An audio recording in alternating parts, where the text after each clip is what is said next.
beautiful women, elegant women, women who are really pushing fashion forward within our community. And then Fashion Week comes and I don't see them on the front row. That pisses me off.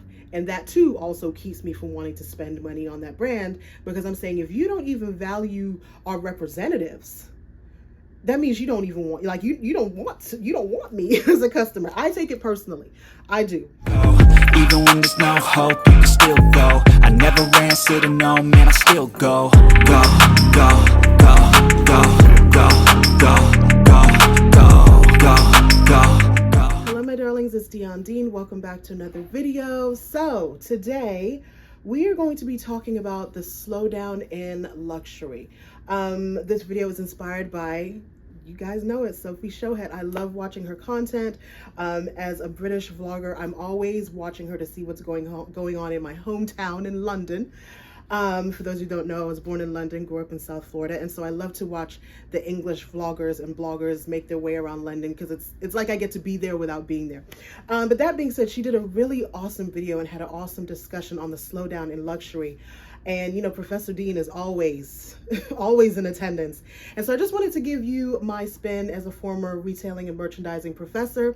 I've been in the classroom since 2015, left the classroom in 2019, was a lead faculty of a fashion program, and left the online space, stopped teaching online in 2021 to launch Dion Dean Creative, my creative agency that focuses on retailing and merchandising.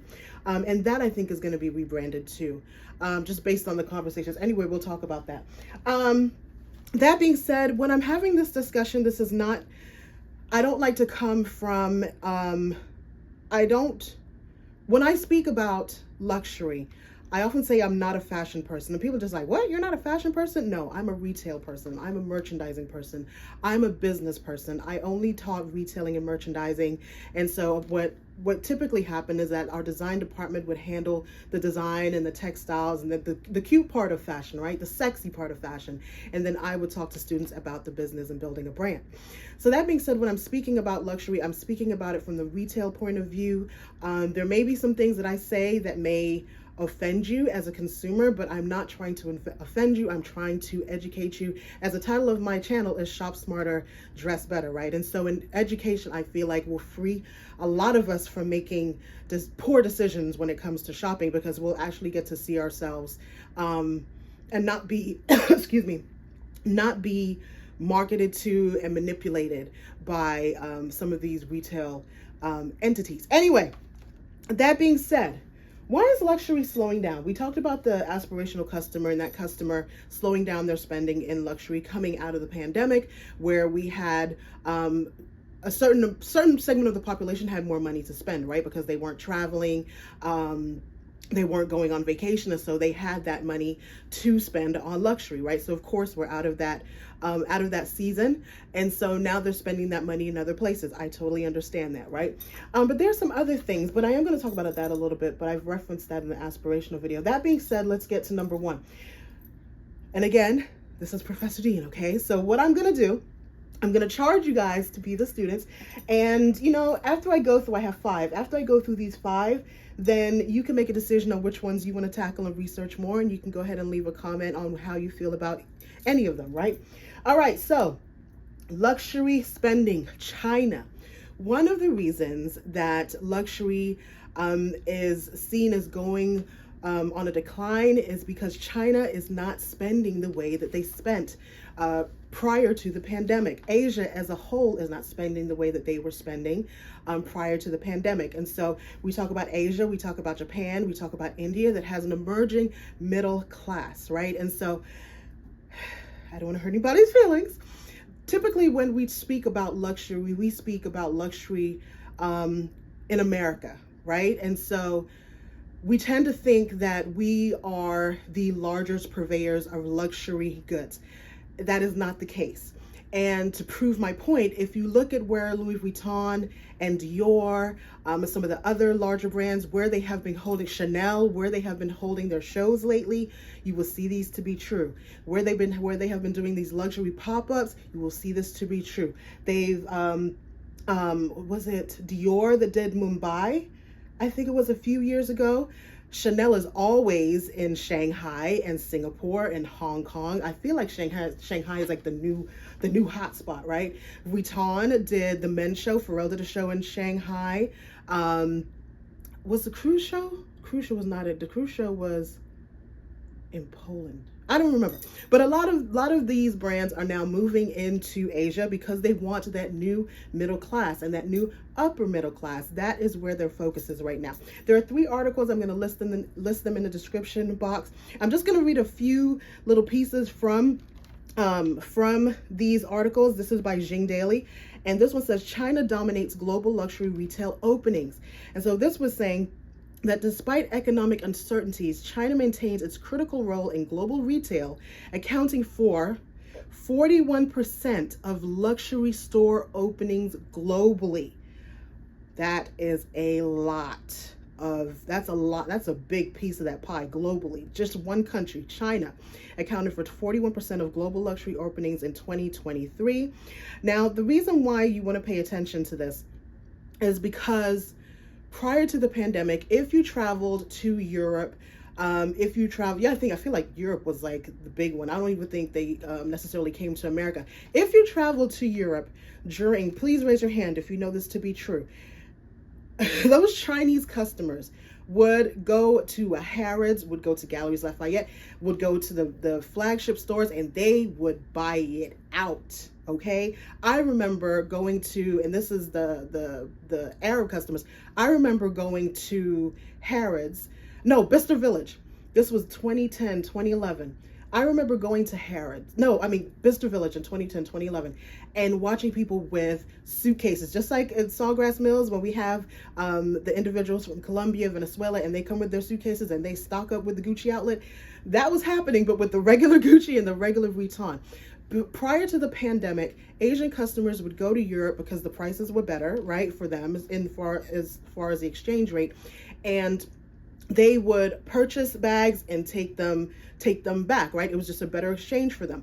The fact that they now are now opening stores in Asia, the lux of it is like, well, now we can go to this new Shanghai Vuitton and this new Singapore Vuitton, this new Dubai, of course, is not Asia, but there are just other places for these individuals to now buy luxury, right? And so when they're opening 41% of the stores opened by luxury brands were in China.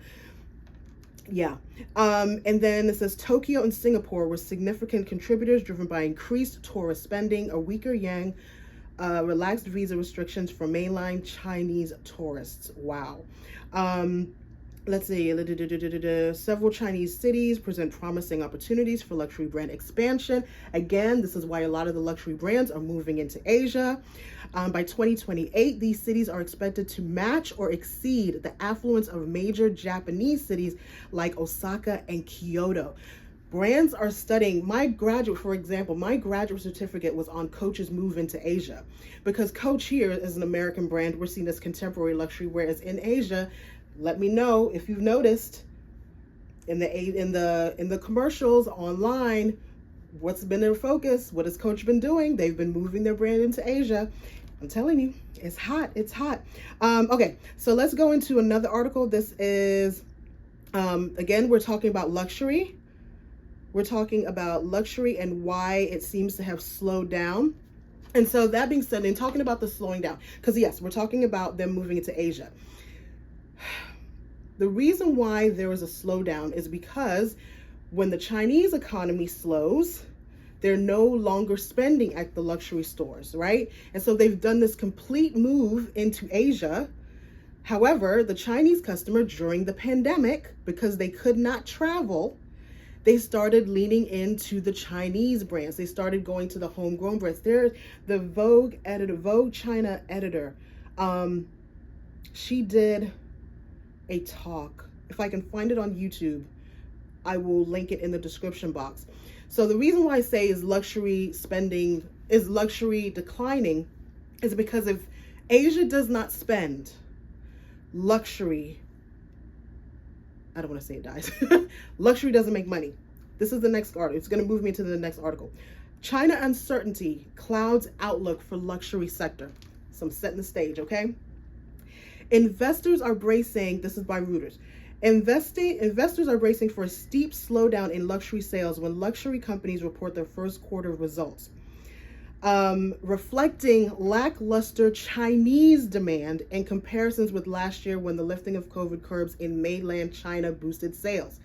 So again, whatever happens in Asia dictates what happens in luxury, because there's a lot of investment, and there has been for the last probably decade, a lot of investment into the Asian middle class, okay? And so when you hear these numbers about slow spending and luxury sector is down, take the United States, take North America out of the equation. Yes, we are not spending as much, but we are not luxury brands focused, okay? Kering Group blamed a slump in sales in Asia from its star label Gucci, but its poor performance prompted concern that other high-end fashion labels might also be struggling in China. Let's see, there was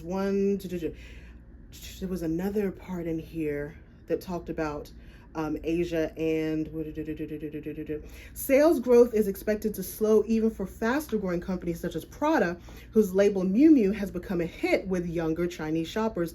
Jefferies forecasts that first quarter retail sales for Prada globally up by 9.3%. Globally, because of the Asian customer. I'm telling you, it's deep, guys. So anyway, I'm going to leave this article in the description box. But again, number one, luxury sales are down, and the numbers are down because the numbers in Asia are down.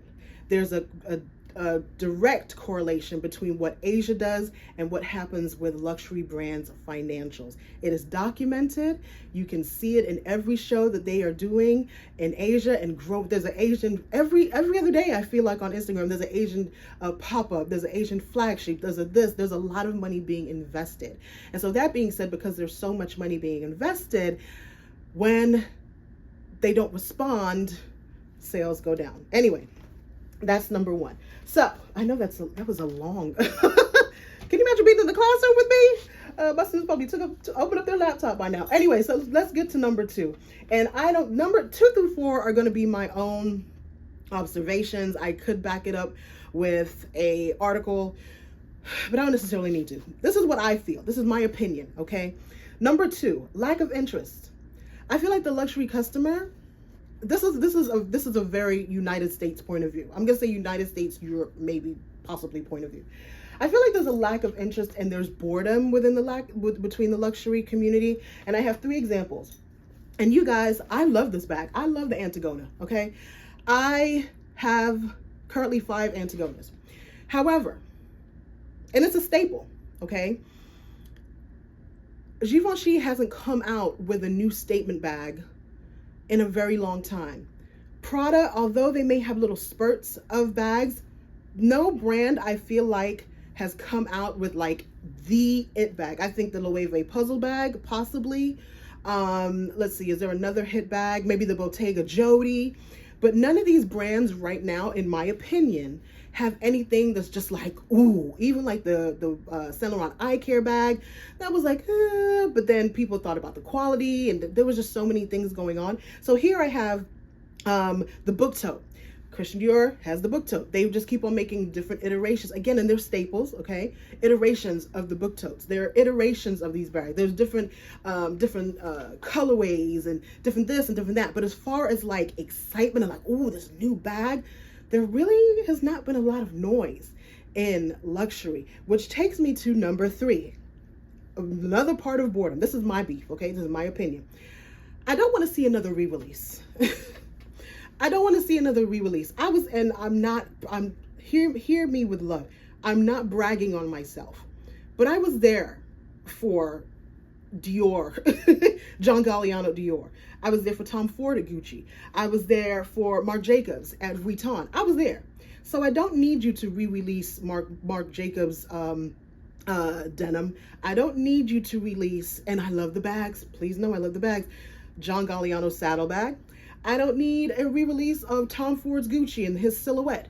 I was there for the first one, okay? And I don't wear ready to wear, but I'm saying, just watching the shows, and even his bags. Marc Jacobs, for me, again, graduated in 2001.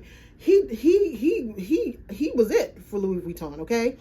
So I understand it's very hard to compete with a Marc Jacobs at Louis Vuitton, but my goodness, try.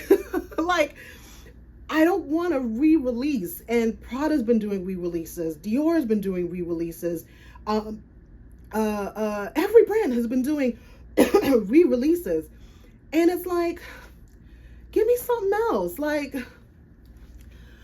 yeah. So I think that for my age group, we're not spending because we're bored. It's like, okay, again, I love the Antigona, so I'm going to have it in multiple colorways because I love the bag. I have multiple Prada Saffiano bags because they fit my life. That's my favorite bag.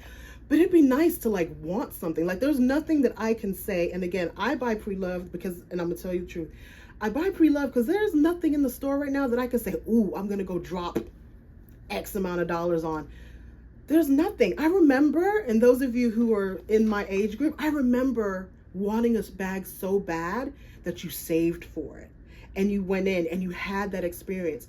And part of that could be that the prices are just so ridiculous that you can't you can't really save. And for those of you who don't have to save for a bag, even just, you know, maybe you're celebrating something or you're going into a new season and you do have the money to go and drop, you know, $5,000 on a bag. Is there anything out there that's like $5,000 though? Like, I don't think so. And there's no judgment, okay? Because I have friends, you've seen them on this channel. They asked me, Deon, I'm gonna go shop this bag. I want you to come with me because you know this world, and so you're gonna help me pick out a bag. Absolutely, I got you. And they know I got you, but I'm gonna go and buy it over here at Fashionphile. But I feel like that's it as well. I'm gonna talk about this, okay? I say it in the videos, and I don't mean to be rude when I say it, just in case some of you are making these purchases. And in no way, shape, or form, because when we talk about luxury, I always get, I'm gonna say it, I always get individuals say, I wouldn't spend that money in a bag. I would use that money to travel. I get it. There's a season of life for everything, but there are women, and I have a few of them in my life, that can buy a $5,000 bag and go on a $5,000 vacation and have their house and pay their bills. Like, they're not lacking in anything. So it's not a matter of either or. So I really want to get that like out, because I get that a lot. Like, I would rather, and I would rather. Some women don't have to rather. I rather, because of my season of life and the things that I'm working on. So I have a budget for this and a budget for that and a budget for that. That's my season of life right now. But it's inappropriate for you to, number one, tell a woman what she can spend on, and then assume that you can't have, not to say you can't have it all, but you cannot have the things that you have all at one time, because there are women that can, women and men that can, and I celebrate those of you that can, because it's very real. And to me, what it really says is that your circle is small. I'm gonna say it how I say it, because there are women who can have a bag and have the vacation all at the same time. Vacation, renovate house, like they can do that all at the same time. That may not be your experience. That may not be your reality right now. It's not for me right now. But I'm gonna celebrate my good sis when she can, when she's like, Deon, I want to go buy this bag because I'm going to such and such. Let's go. Because whatever you're doing, I need to be around that energy. So I say that to say, this may be you, and you may be spending this money on a bag. But as for me and my house, quality is why I feel like a lot of people are like, nah sis, I'm not putting that money on the bag. We've talked about this bag. I really need to just sell it because it's the pain of my existence. One of my girlfriends has a beautiful brown Versace bag, and I didn't realize it until, because she influenced me, okay? And I was like, oh, I just love the way that looks. So I got this bag, and then I was tapping on it. I said, is that plastic? Now, I got this pre-loved because, again, I'm a pre-loved queen, okay? And this is the thing. I want all the things. So I do want the bag and the vacation. So for me, I shop pre-loved to get the bag, and I'm going to go on vacation, right? And so I was like, is this pre-loved? Now, for me, I am not going into Versace to spend $2,000 on a bag with plastic. I'm just not. There's a phrase one of my guy friends used to say, and it stuck with me. Like, don't piss on me and tell me it's raining. And I feel like a lot of luxury right now is pissing on me and telling me it's raining. Like, there's no way that a raffia bag, yes, I'm saying it, and please don't feel judged if you love this bag and if you're going to get this bag, get this bag. The I Care raffia bag is $5,300. I have a raffia bag here, okay? There's a Prada bag that's about this size, and it's a straw bag, and it's $2,200. The Prada nylon bag, nylon, not leather, and maybe I just need to be, my mind needs to be renewed, because I feel like if an animal has given their life for a bag, I'm gonna, I'm gonna pay money for it. But a raffia bag, a straw bag for $5,300, a nylon bag for $2,000, there's no way. And I feel like a lot of people are wising up to that. Like, I do want the clout, and I'm going to say it, and I love Saint Laurent. I do. But the most basic of bags with a logo is not going to cut it in 2024. I feel like we've wised up and we want the clout, because let me tell you something, I love the clout, but I'm not going to give you $3,000 for the clout. If I want the clout that bad, I'm going to Fashion File, and I'm going to the Real and all these other consignments, but I'm not go like you're not gonna piss on me and tell me it's raining. It's not worth. It's not to me. Again, I feel like the experience is worth it. I feel like if you've never gone into the store and been wooed, then you deserve that experience. But I'm gonna say this, I'm gonna say it how I'm gonna say it. Fashion File, like, I can't wait to go up there and get wooed by Fashion File. Some of these stores are taking note, and they're giving you that same experience. So again, I don't want to take that from anybody. I feel like if you love the brand and you want to go in and experience that brand, but as for me and my house, that's why a lot of times when you see me in the stores and I'm looking at luxury and I'm feeling it and I'm touching it and I'm opening it, and I feel like credit has done this to us too, because you just swipe the card and you don't see the money exchange, but you really need to imagine that $5,000 is going out of your hand into this retailer for this bag. Like, you really need to touch it and feel it, because when you feel the bag, I'm telling you, that raffia bag from Saint Laurent, I was like, no. The nylon bag from Prada, there's no way you can tell me that is $2,000. This is $2,000. I'm gonna give you $2,000 for that. I'm gonna give you $2,000 for the Versace bag.